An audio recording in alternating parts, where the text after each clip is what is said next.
chairman ko at saka ni President na magbigay ng pinaka-basic information para dito sa dalawa. Dapat nga lang, ang gusto ko kay chairman noon, kaysa sila ng dalawa, ay dinakay na natin kumbaga doon sa datihan, repair. Sa kanila naman parang ay opinion. Kaya ayun dalawa, kaya okay, basically. Dahil talaga ito ito. Okay. Una, ang nag-usapan namin ni Chairman Gold, ano ang ikasya sa parang instrument o seminar o ano pa o? Mas primero ang pinag-usapan natin ay God's calling. Oh. Tapos binago ko spiritual. Para sa akin, practical ito. Opo, kasi nga, ang ating trabaho is Eucharistic. Sa totoo lamang po, ako'y hindi masyadong sa pagsulat, ano? Pasensyan lang kayo. Ito, Eucharistic. Calling. Vocation. Ako pa hindi na magpapaligoy ko, hindi na ako magkakaroon sa oras, no? Pag sinabing Eucharistic, ito ay nanggaling sa salitang Eucharist. Pag sinabing Eucharist, ang literal meaning niya ay gratitude. Or pagpapasalamat. Eucharistic, ganito para sa inyo na dati. Addicted na ngayon yan. Kaya pag sinabi Eucharistic, sino ang pinag-uusapan dito? Alam mo ba kung kaya Panginoon? At ito nakikita po natin doon sa John chapter 6 verse 55. Kung tayo may kaibang nagdala, titignan natin ang tayo may ligaw. Ako ang pagkain. Ano? Ang akin naman ay pagkain ng bibili. Kaya kumain ng akin naman at umin ng aking dugo ay nagkakalimutan. Kaya dito ang pinag-uusapan sa iyo kay ang Panginoon. Tayo may gagamitin. Actually, ano magiging title natin nila? A-N-H-C. Okay. Tingnan ko nga sa mga ulwa. Para sa inyo, yung A-N-H-C. Dahil sa dali, kumbaga, ngayon lamang magmumulat eh. Ano yung A-N-H-C?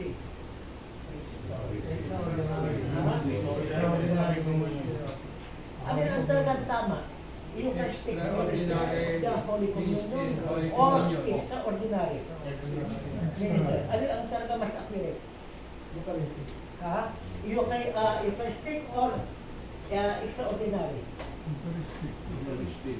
Okay. Tama yung sinabi ko kanila dito, extra ordinary. Para sa inyo, bakit tinawag na extra? Napapansin natin na extra at saka may ordinary pa. Pero sa atin, inilakip yan. Sa atin, hindi sa pare. Kung mayroong extraordinary, anong katapat niya? Ordinary. Ha? Ordinary. Ordinary. Mayroong ordinary. Okay. Sino tinutukoy na extraordinary? Hindi tayo. As LN or lay minister. Sino yung ordinary? Yun ang pare. Kaya, hindi po din tayo naging lay minister na, parang mas mataas tayo. Kasi ang ibig sabihin ng pare, ordinary, common. Dahil pag sinabing extra, ang katangang ay common. Ibig sabihin, may extra lang tayo. May another one dyan eh, dati. Special. Pag special, ibig sabihin mayroong common. Ang common dito yung pare. Ang special or special tayo. Bakit? Special tayo. Di ba pag sinabing special tayo, dahil hindi sa pagkain, pag sinabi special, bakit dito? Ang pali ordinary very common. Okay. Ibig sabihin, Brother Alex, Brother Rafi, Sabay napakita na sa ganitong community, hindi tayo mas mataas pare. Ibig sabihin ng pare, hanggang sa sila'y mamatay, pare sila. Tayo, commission lang, temporary. Maybe 1 year, 2 years, or more. Pwedeng tagalin. Pero pare, hindi na hanggang mamatay niya. Kaya sila yung ordinary sila yung puro. Ngayon, dito sa pagkakatawag sa atin, tuloy, practical speaking, pag sinabi ko rin ano yun, ano, there is purpose. Halimbawa, magmula natin, kahit tinawag yung anak, anong ganyan? At sa practical na pagtawag, ito yan, kapag malumanay, yan, halika anak, ano yung sabihin? Ang dapat yung ina, at the same time, yun of course. Pero pag sinasabi, Hinyo! Tawag nyo, pero iba kasi. Okay.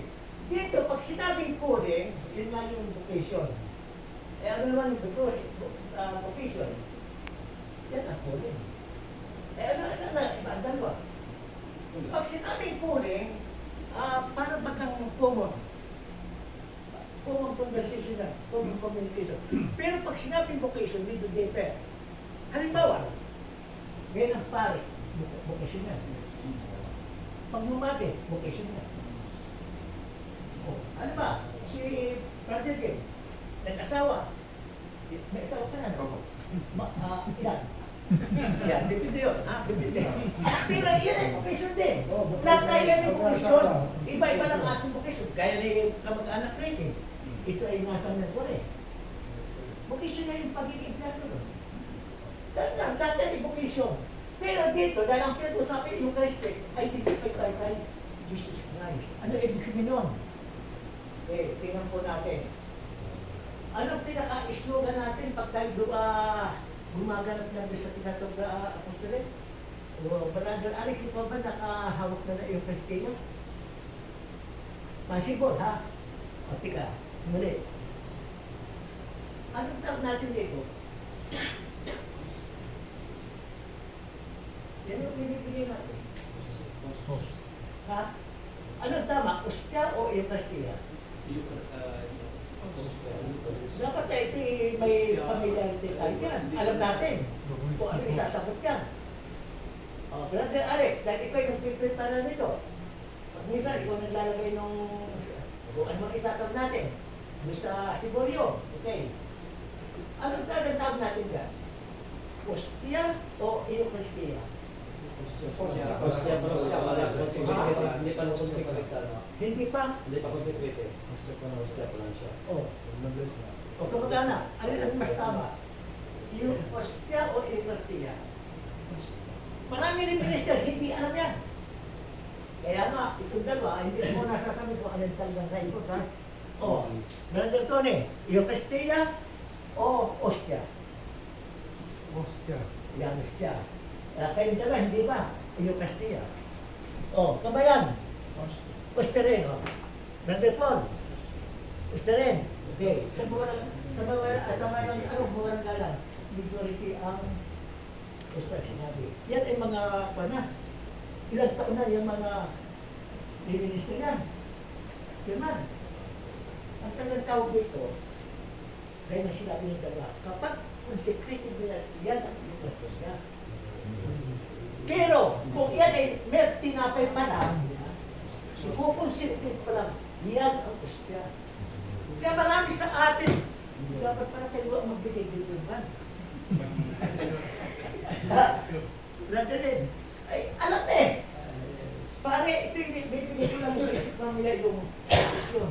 Kung na, dahil pagkatapos dahil na ni brother, sabi ni brother, akilanayos na. Ang dahilan, ay kung naaling hindi ko gampanan yung panik ko maglalaba. Kaya, tawag tayo, balik tayo sa Eucharistic. Pag tayo ay tinawag na Eucharistic person o Eucharistic lay minister, lumalim.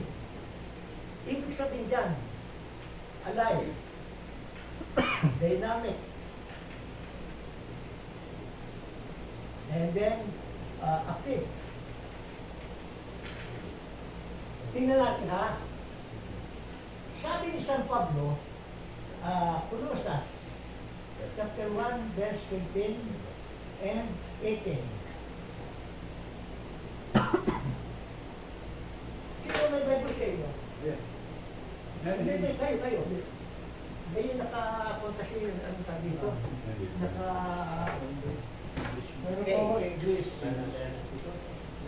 Babasahin ko itong TV yan sa Pablo, ha?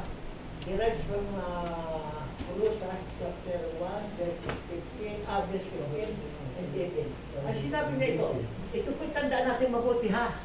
Sabi na kanina sa yan eh, hindi basta hinahawakan. Kailangan tayo makita yung namin at active, alive. Ang sabi sa pag ito, verse 15, si Kristo ang larawan ng Diyos na di nakikita at siyang may kapangyarihan sa lahat ng ito. Kaya, dahil sabi nga, tayo pinupuna ng ibang sita. Paano tayo katalit ng ganang larawan? Ganito pa talaga ang itsura ng Diyos kahit ng bata pa, lalo lang ni Mama Mary. Ay, hindi naman natin nabutan yan. At kung titignan natin ang, kasi wala akong utis ka rin, parang pakihano, Genesis 1:26, likain natin ang tao ayon sa ating larawan. Okay? Ayon ko sa sinabi, literally ha, likain natin ang tao ayon sa ating larawan. Kung gano'n, sino larawan ng Diyos ngayon? Kung mundo. Ha? Ay di na tayo larawan. Na tayo ngayon larawan ng Diyos.